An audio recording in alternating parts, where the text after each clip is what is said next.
Und Vermögenssteuer ist in Slowenien sehr niedrig. Natürlich, es gibt dort auch Stufen, aber das hängt von dem Wert ab. Ne?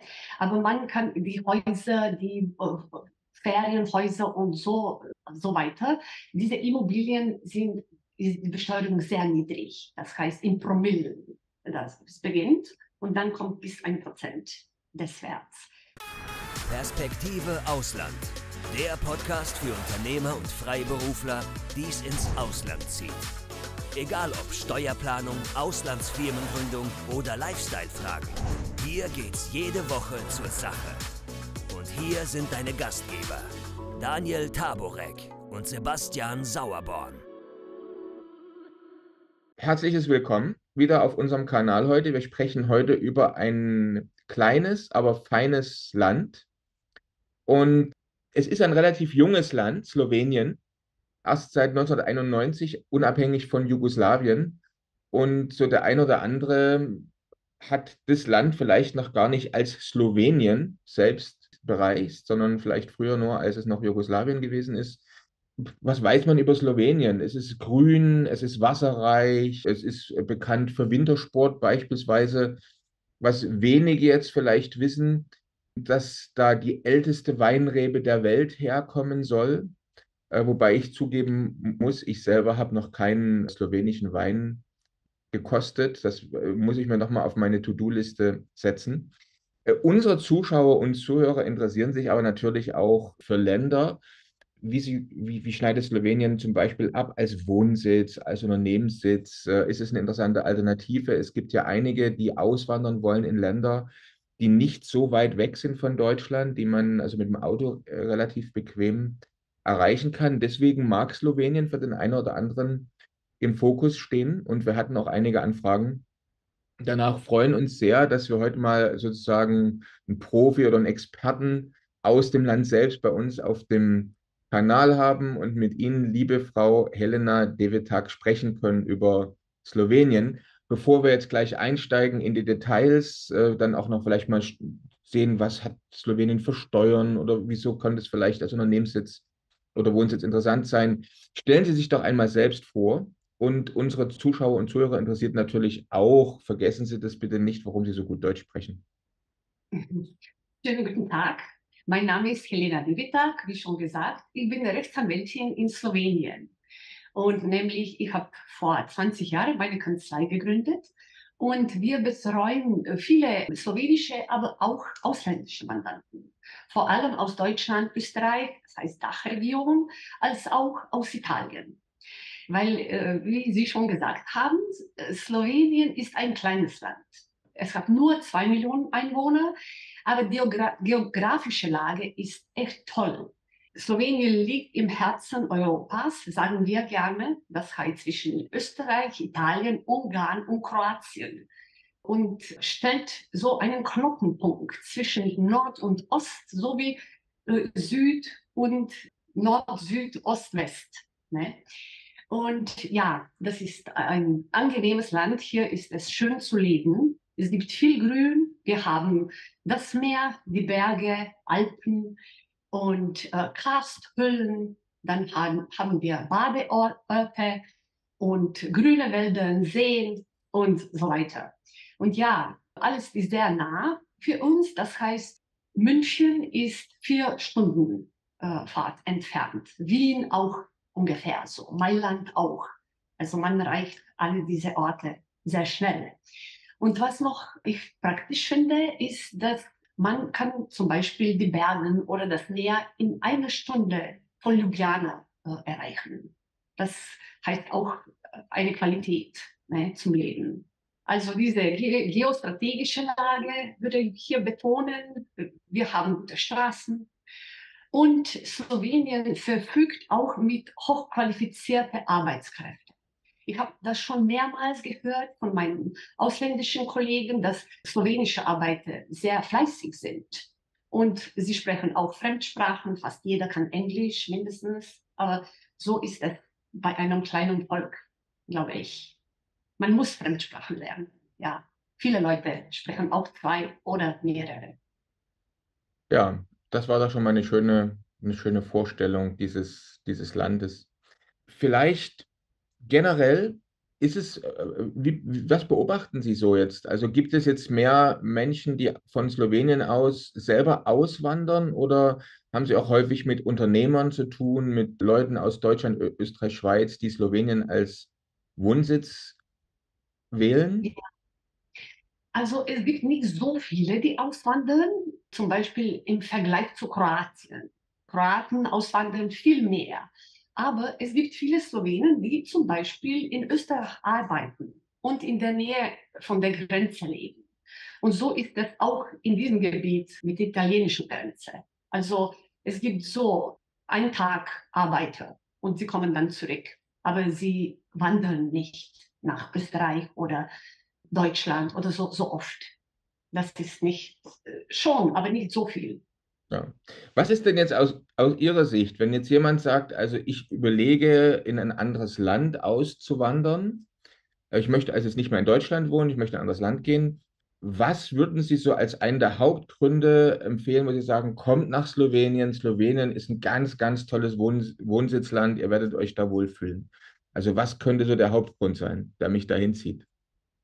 Ja, wie schon gesagt, Slowenien ist ein schönes Land und für die Deutschen würde ich auch sagen, dass unsere Mentalitäten sehr ähnlich sind.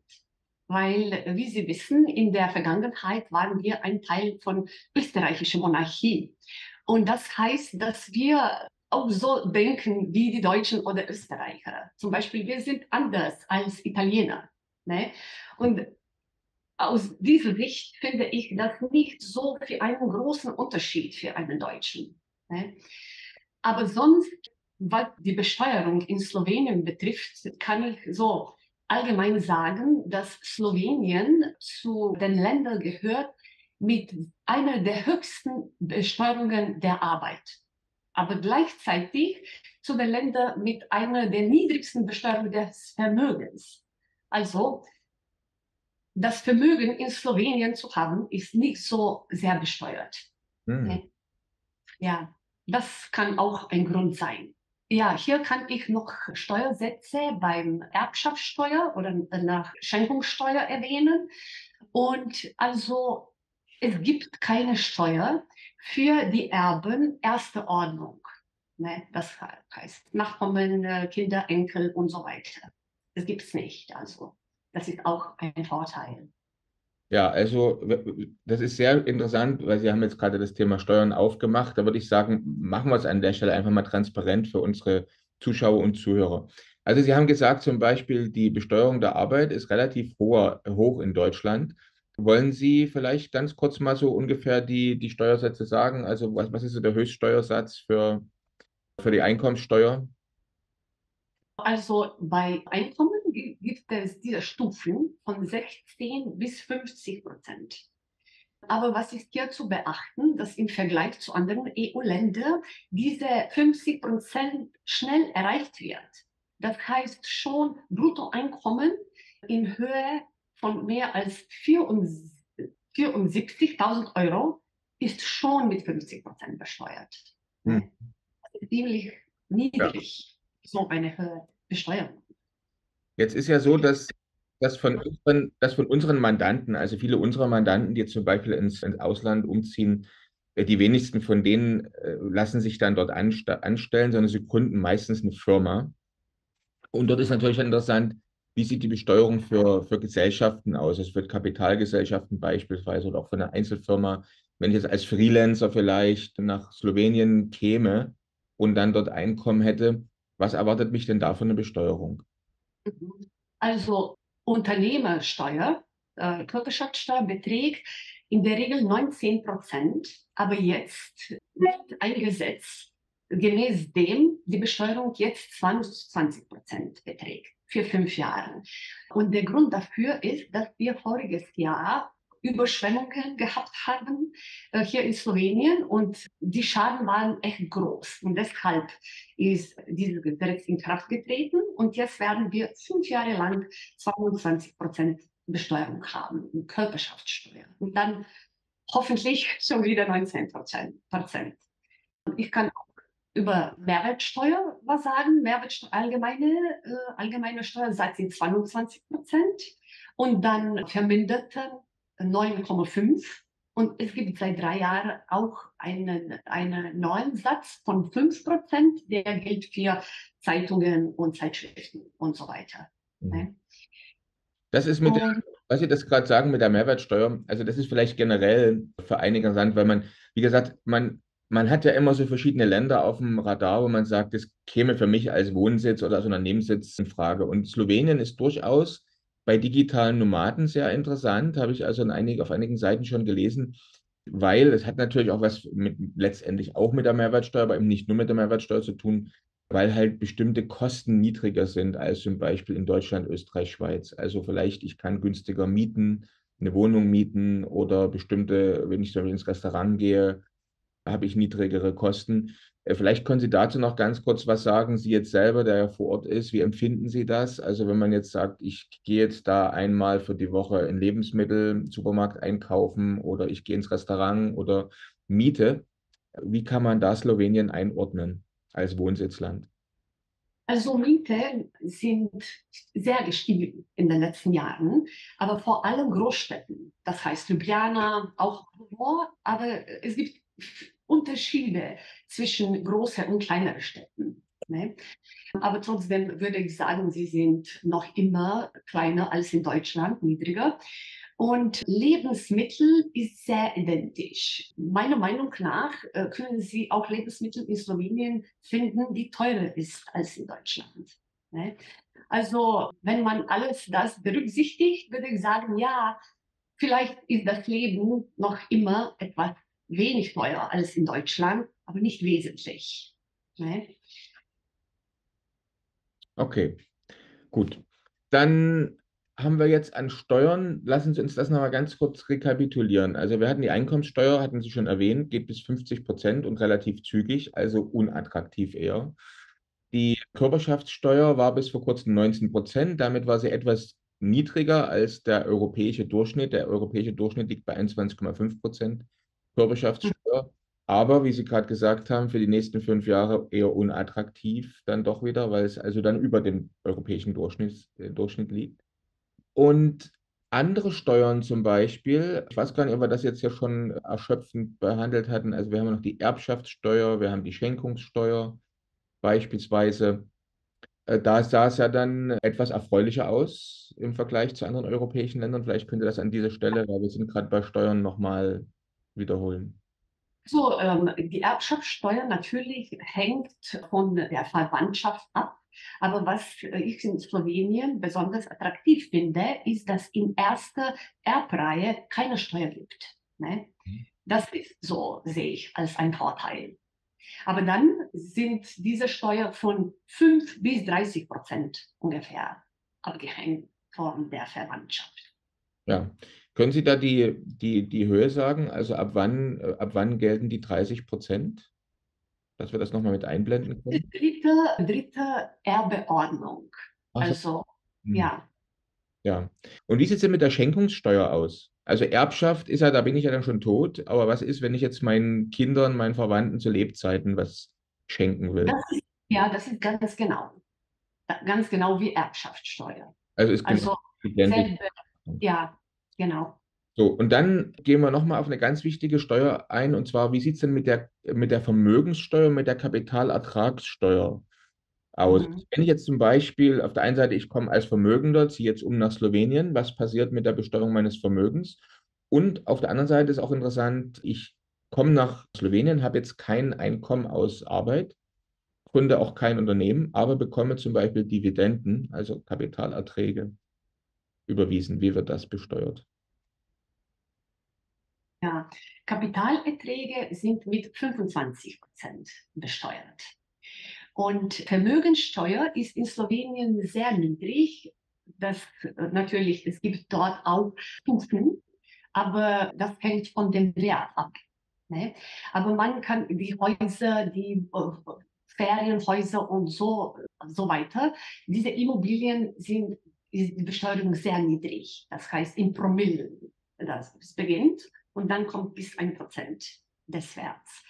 Und schon seit langem wird in Slowenien so eine neue Steuer angekündigt, dicht, aber bis jetzt ist noch nicht dazu gekommen. Also, aber wir erwarten in der Zukunft, dass vielleicht unser Vermögen mehr besteuert wird, höher. Aber zu jetzt gilt es so. Auch Grunderwerbsteuer kann ich hier erwähnen. Die beträgt 2% von dem Kaufwert. Ich kann sehen, dass sehr viele Deutsche und Österreicher und auch andere Ausländer interessiert sind, dafür in Slowenien eine Immobilie zu kaufen. Das kann entweder eine Wohnung sein oder Ferienhaus oder nur ein Grundstück. Das machen wir sehr häufig. Verstehe. Jetzt denke ich, Steuern haben wir jetzt wahrscheinlich, ja, so eigentlich nichts vergessen, müssten wir so eigentlich alles behandelt haben. Und gehen wir trotzdem nochmal zu einer ganz anderen oder zum anderen Thema nochmal einen Schritt zurück. Wenn ich jetzt als jemand mit dem europäischen Pass nach Slowenien komme und dort länger bleiben möchte, gibt es da Mhm. irgendwelche Hürden, eine Daueraufenthaltserlaubnis? Normalerweise gibt es ja Freizügigkeit für EU-Bürger, aber gibt es vielleicht doch irgendwelche Hürden? Muss ich irgendwelche Dokumente beibringen oder irgendeinen komplizierten Anmeldeprozess durchlaufen? Wie läuft das? Ja, das ist nicht so kompliziert. Also bis 3 Monate kann jeder in Slowenien bleiben. Ne? Ohne Anmeldung, nur mit einem Reisepass oder ID. Nach 3 Monaten muss man eine sogenannte vorübergehende Aufenthaltsgenehmigung antragen.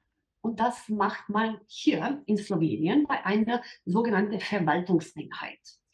Man muss also einen Reisepass vorlegen und man muss auch die Mittel haben, so, das Geldmittel fürs Leben. Man kann natürlich hier eine Arbeit finden. Es gibt einen freien Zugang zum Arbeitsmarkt in Slowenien und diese Genehmigung ist gültig bis 5 Jahre. Nach 5 Jahren kann man so eine ständige Aufenthaltsgenehmigung beantragen. Ne? Und hier arbeiten. Das passiert sehr oft, dass die Ausländer so auf diese Weise nach Slowenien Was kommen. sind denn das so für typische Ausländer, die nach Slowenien kommen, um dort leben zu wollen? Also gibt es da Italiener zum Beispiel, gibt es Österreicher oder wer kommt da am häufigsten? Oder Ja, Ukrainer aus zum meiner, Beispiel jetzt zur Zeit, die da kommen? aus meiner Erfahrung kann ich sagen, dass es mehr Italiener als Österreicher kommen. Aber es kommen auch mehrere Leute aus Nicht-EU-Ländern. Aber für die gelten andere Regeln. Ne? Aus EU-Staaten würde ich sagen Rumänien, auch Bulgarien. Also das sind die meisten, Mhm. die sich entscheiden, nach Slowenien zu kommen, hier zu leben. Wenn jetzt jemand als digitaler Nomade kommt, also oder eben auch als EU-Bürger und sagt, ich komme jetzt, ich lebe jetzt in Slowenien, ich gründe da keine Firma, weil ich habe eine Firma schon, zum Beispiel habe ich eine Firma in UK oder in US-LLC oder manche gründen ja auch zum Beispiel in Estland eine Firma, weil es dort relativ einfach ist, digital eine Firma zu gründen. Und ich komme jetzt nach Slowenien, lebe dort, mache eine Arbeit übers Internet beispielsweise online, bin Freelancer, Marketing, was auch immer, YouTube-Kanal. Wie ist das? Wie läuft das dann? Ja, also im Prinzip kann man das machen. Ne? Nach Slowenien zu kommen, seine Arbeit weitermachen, wie früher in Deutschland zum Beispiel und so. Aber gemäß der slowenischen Gesetzgebung ist die Quelle der Besteuerung der Tätigkeit dort, wo die Tätigkeit ausgeübt wird. Das heißt in Slowenien. Ne? Und das ist dann passt nicht ganz gut. Im Prinzip sollte man hier mindestens ein Einzelunternehmen sein. Das heißt, man sollte sich so melden als Einzelunternehmer. Ne? Und dann, das bedeutet, dass man hier Einkommensteuer bezahlt. Ne? Ganz normale Einkommensteuer, über die wir vorhin gesprochen haben, die halt relativ schnell bei 50% landet. So. Also Ja, unattraktiv letztendlich wenn dann. man gut verdient, ja. Ja. Okay, dann Firmengründung, weil Sie das gerade angesprochen haben, ist das eine komplizierte oder eher einfache Sache in Slowenien? Also wenn dann jemand kommt und sagt, ich mache es trotzdem, ich gründe da jetzt ein Unternehmen, auch wenn es wohl Steuerkosten mit sich bringt? Nehmen wir an, jemand wollte das tun. Wie einfach oder schwer ist das? Ja, das ist ziemlich einfach. Für einen Einzelunternehmer und GmbH gibt es sogar so einen Punkt, wo man das gründen kann, ohne Kosten. Und für andere Rechtsformen wie Aktiengesellschaft, Kommanditengesellschaft und so weiter, muss man zu einem Notar gehen. Beziehungsweise auch Rechtsanwälte machen das, aber Notar meldet das an Gericht, diese alle Unterlagen. Ne? Das läuft ziemlich schnell. Bei unseren Firmenregistern wird so eine Firma binnen einer Woche schon registriert, also ziemlich schnell und ohne Probleme. Aber dann muss man noch, wenn man eine Mehrwertsteueridentifikationsnummer haben will, das bekommt man beim Finanzamt. Und das ist ein anderes Verfahren und das kann mehr kompliziert sein. Das hängt von der Tätigkeit ab, von der Gesellschaft und so weiter. Sie müssen einen Businessplan vorlegen und die Sachen begründen und so weiter. Dann erteilt also die Finanzverwaltung diese Mehrwertsteueridentifikationsnummer. Aber das ist natürlich sehr wichtig für einen Unternehmer. Verstehe. Okay, gut, dann ist das auch erstmal beantwortet. Ich kann hier auch erwähnen, Mindeststammkapital, vielleicht interessiert das die Zuhörer. Also bei einer GmbH ist Stammkapital mindestens 7.500 und bei einer AG 25.000. Okay, danke. Ne? Eine wichtige Ergänzung noch. Jetzt generell für jemanden, der jetzt vielleicht wirklich lokal in Slowenien Business machen möchte, in welchen Branchen sehen Sie denn da überhaupt Bedarf? Also wo macht es denn Sinn, dass ausländische Investoren nach Slowenien kommen und dort geschäftlich tätig werden? Ich würde sagen, es gibt ja viele Tätigkeiten, die hier attraktiv sind, zum Beispiel IT oder Pharmazeutik, Elektronik, Maschinenbau und sowas. Ich würde auch hier erwähnen, dass Slowenien sehr attraktiv für Start-ups sein kann, weil es gibt eine niedrige Besteuerung, weil bei den Unternehmer, Einzelunternehmer oder Unternehmen, die mindestens als 150.000 Einkommen pro Jahr haben. Weil es gibt so genannte pauschale Besteuerung und die Ausgaben sind 80%. Also nur 20% sind dann besteuert. Es gab auch Veränderungen mit Gesetzgebung diesbezüglich, aber Start-ups bezahlen nicht viel, wenn sie das so wollen, natürlich. Und diese Form haben wollen. Okay, die Infrastruktur in Slowenien, habe ich zumindest gelesen, soll gut sein. Also digitale Nomaden, die da immer mal für ein paar Monate hinfahren, sind da begeistert. Können Sie das auch bestätigen? Gute Infrastruktur, schnelles Internet? Ja, ja, auf jeden Fall. Ja, schön. Dann, was haben wir noch? Also wir haben jetzt die Steuern behandelt, wir haben Unternehmensgründung, hatten wir drüber gesprochen, Auslandseinkommen, also Slowenien besteuert Welteinkommen, so wie ich das verstanden habe. Also wenn ich meinen Wohnsitz in Slowenien habe, dann muss ich auch die gleichen Steuern auf ausländische Quellen. Das hängt vom Residentenstatus ab. Ne? Wenn man ein slowenischer Steuerresident sein will, dann passiert das. Aber man muss das antragen und dann nicht mehr der Steuerresident in Deutschland sein. Ne? In diesem Fall ist dieses Weltprinzip dann berücksichtigt. Das heißt, alle Einkommen aus der ganzen Welt. Wenn man nur in Slowenien wohnt, aber nicht Steuerresident ist und noch immer ein deutscher Steuerresident ist, dann bezahlt man hier nur Einkommensteuer,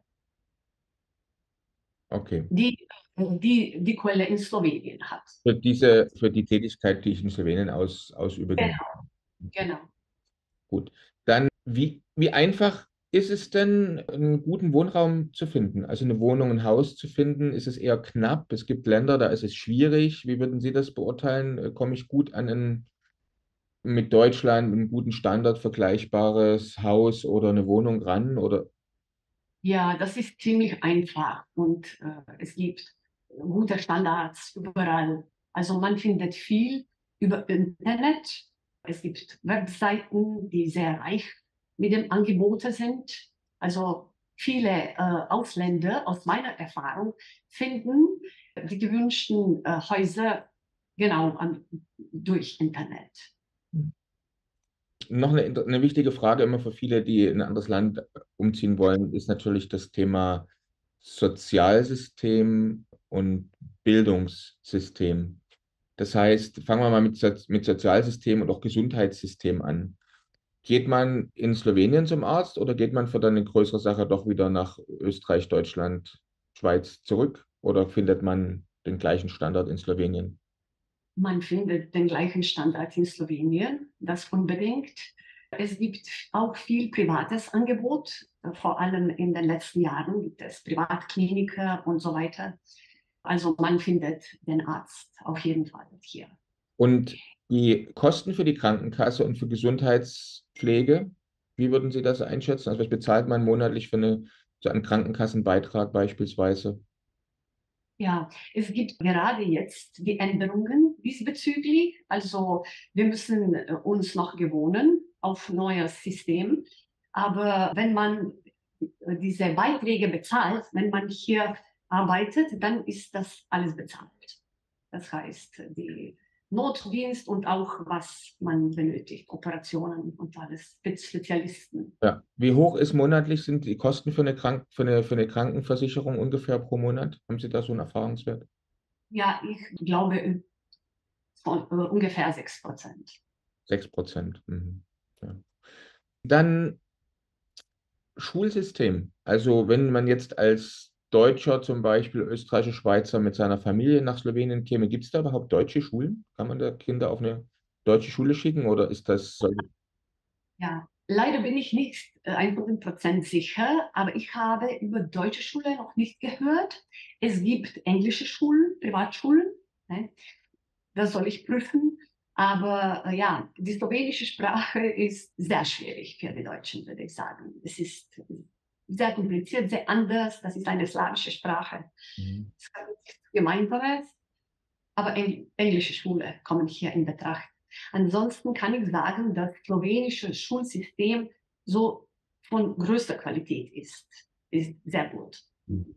So, wenn man das mit anderen Ländern vergleicht. Und auch die Schüler sprechen Fremdsprachen, wie schon vorher gesagt. Ja, also Bildungssystem ist gut. Auch unsere dann höhere Schulen, Universitäten, die Ranking ist ziemlich hoch. Okay.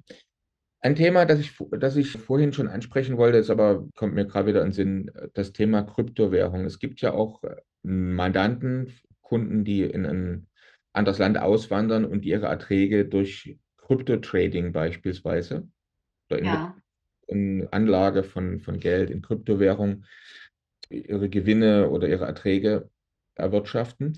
Wie steht denn Slowenien zu Kryptowährung?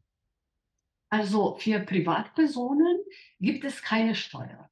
Die Gewinne werden nicht als Einkommen betrachtet.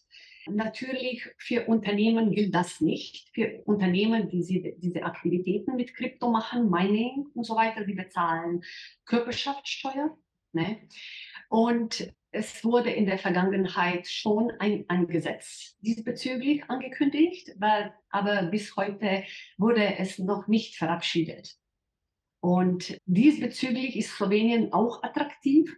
Man muss natürlich achten, dass diese Tätigkeit als Privatperson nicht so kontinuierlich ist. Das heißt, dass man nicht so viel das macht, weil Finanzamt hat auch ein Diskretionsrecht, das selber festzustellen, wer das beruflich macht oder unternehmerisch macht und wer als Privatperson.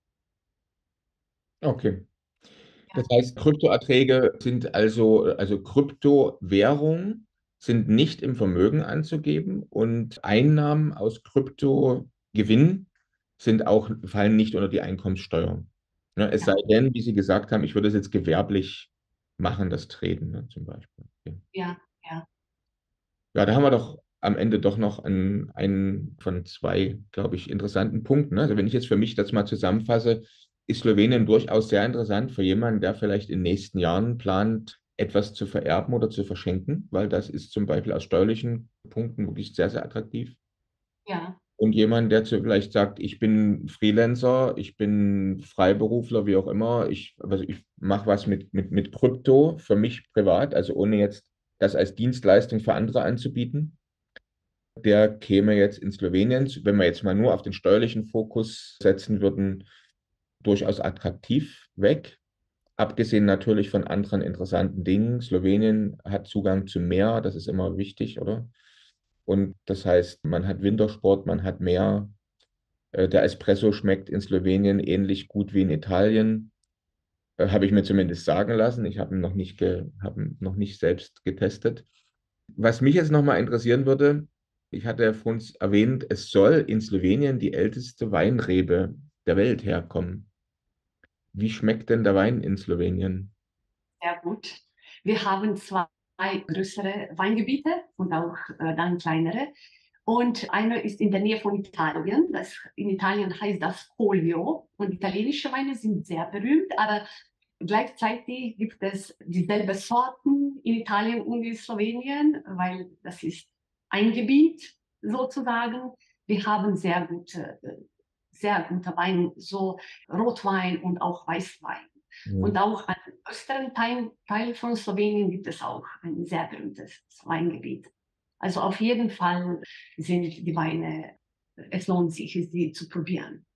Ist denn das jetzt auch ein Investitionsobjekt? Weil in letzter Zeit ist es ja auch sehr modern und interessant für viele geworden, in landwirtschaftliche Flächen, landwirtschaftliche Betriebe zu investieren. Also ist das ein interessanter Markt in Slowenien? Also erleben Sie sowas, dass da Investoren kommen aus dem Ausland, sagen, ich kaufe jetzt dann Weingut oder ich kaufe einfach landwirtschaftliche Flächen, investiere da hinein? Ist das eine Sache, die momentan brummt in Slowenien oder wie würden Sie das? Ja, in den letzten 20 Jahren ist so viel geändert. Also jetzt man hat sehr viel investiert und man kann das heute sehen. Ne? Und es gibt noch immer Raum für mehrere Investitionen aus diesem Gebiet. Ist auch für Ja. Ausländer jetzt in Slowenien kein Problem, Land zu kaufen zum Beispiel? Also wenn ich jetzt aus Deutschland, Österreich, Schweiz nach Slowenien kommen würde, würde sagen, ich habe da zum Beispiel auch keine Residenz, aber kann ich da Land erwerben als EU-Bürger ohne Einschränkung? Man kann das Land kaufen. Es gibt aber ein Gesetz, die Regeln dafür bestimmt. Also es gibt so eine Reinordnung. Man kann das kaufen, wenn jemand anderen sein Vorkaufsrecht nicht geltend macht. Ne? Das heißt, die Nachbar, die Bauer und so. Sie haben immer Vorrang, aber wenn das nicht passiert, kann ein Deutscher natürlich das Land kaufen. Okay, gut zu wissen. Dann sind wir jetzt eigentlich schon fast am Ende. Also ich habe kaum noch, glaube ich, nur noch ein, zwei Fragen übrig. Vielleicht eine meiner letzten Fragen ist immer an unsere Gäste. Was haben Sie denn für einen Deutschen, Österreicher, Schweizer, der mit Slowenien vielleicht jetzt liebäugelt als künftigen Wohnsitz oder Unternehmenssitz? Was haben Sie für den noch so für einen Tipp? Das ist schwer zu sagen, weil es ist so wie in einem anderen EU-Land. Ne? Er würde sich gut fühlen. Ich würde so auf jeden Fall vorschlagen, dass er oder sie das Essen probieren, weil slowenisches Essen ist wirklich sehr gut. Er variiert nach Region. Es gibt verschiedene Einflüsse von anderen Ländern. Das ist auf jeden Fall ein Tipp, weil wir haben auch ein 3-Michelin-Restaurant und sehr viele Ausländer kommen dorthin. Sagen Sie auch mal ein Beispiel von einem Gericht in Slowenien, was ich unbedingt mal probiert haben sollte.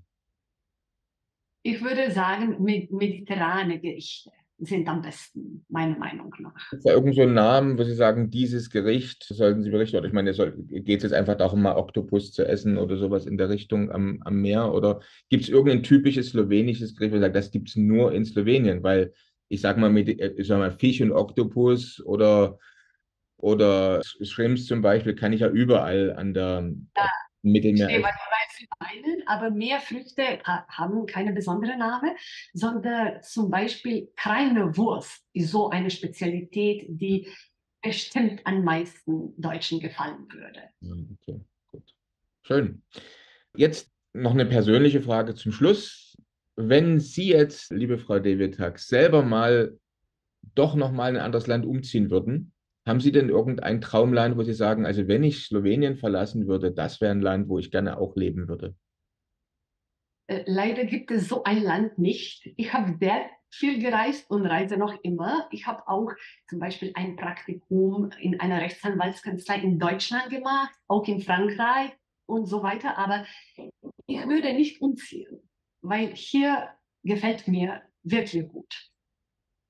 Ist doch schön. Das ist doch mal was. Okay. Sind Sie, glaube ich, die Erste, die wir hier hatten, die kein Traumland hat, wo sie sagt, also da würde ich nicht gerne auch wohnen oder leben, aber spricht für Slowenien. Schön. Dann kann ich nur sagen, vielen herzlichen Dank, Frau Devetak. Wenn jetzt jemand sich noch an Sie wenden möchte und noch Fragen hat zu Slowenien, blenden wir ja gerne Ihre Kontaktdaten jetzt hier unten mit ein. Wie sollte man am besten mit Ihnen Kontakt aufnehmen? Soll man zum Telefonhörer greifen oder eine E-Mail schreiben? Oder wie wünschen Sie das? Alle Daten stehen auf der Webseite, also über Webseite finden uns die Mandanten. Klasse, sehr schön. Dann kann ich nur sagen, vielen herzlichen Dank und bleiben Sie fröhlich und vielleicht sieht man sich ja mal in Slowenien. Gerne und Dankeschön. Bis zur nächsten Folge von Perspektive Ausland, der Podcast für alle Unternehmer, die es ins Ausland ziehen. Übrigens, wenn ihr keins unserer interessanten Videos mehr verpassen wollt, dann klickt doch jetzt gleich auf den Abonnieren-Button und auf die Glocke. Auch über Kommentare, Fragen oder einen Daumen hoch freuen wir uns sehr. Bist du Unternehmer, Freiberufler oder Investor? Zieht es dich schon lange ins Ausland? Mach heute den ersten konkreten Schritt in eine Zukunft mit mehr Geld und mehr Freiheit. Buche ein Beratungsgespräch mit Sebastian und seinen Kollegen. Unsere Kanzlei unterstützt Mandanten wie dich dabei, deine Steuerlast legal zu reduzieren, Vermögen aufzubauen und zu schützen und deine persönliche Freiheit zu maximieren. Profitiere jetzt von unserem Fachwissen und unserem Netzwerk. Gehe zu mandatierung.com und werde Mandant unserer Kanzlei.